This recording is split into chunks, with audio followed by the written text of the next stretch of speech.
एक प्रसंग आता है श्री कृष्णदास जी वल्लभाचार्य जी के शिष्य से।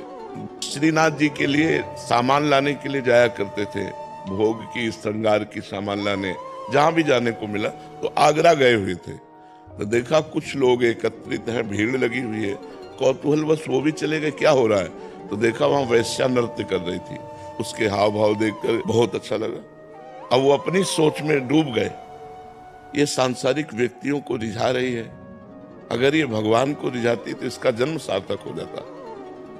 उस समय उन्होंने 10 रुपया ऐसे, तो वो वैश्या नजदीक आई, वैश्या को देखा, वैश्या ने समझा ये हम पर लुभायमान हो रहे हैं, 10 रुपया दिया। तो जहां रुके हुए थे वहां बुलाया साथ समाज के सहित और कहा जिस राग में हम कह रहे हैं ये पद सुनाओ।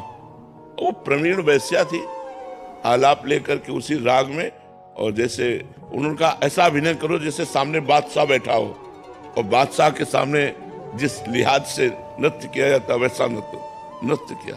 1000 मुद्राएं दी और कहा यदि हमारे बादशाह के सामने चलो तुम जितना धन कहोगे वो तुम्हें देंगे।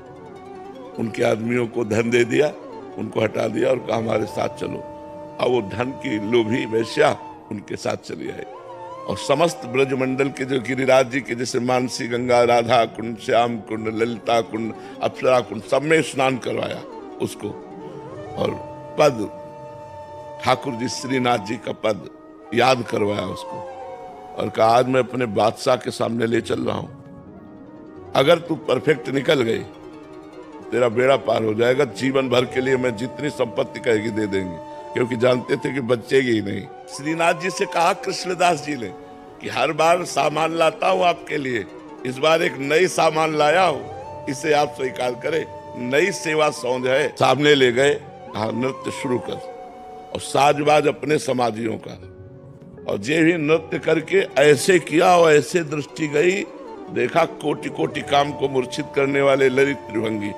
कृष्णदास जी की प्रार्थना से भगवान अपने जेही स्वरूप को प्रकाश देखते हुए बस ऐसे लुढ़क गए, प्राण छूट गए उसके, वहीं प्राण छूट गए।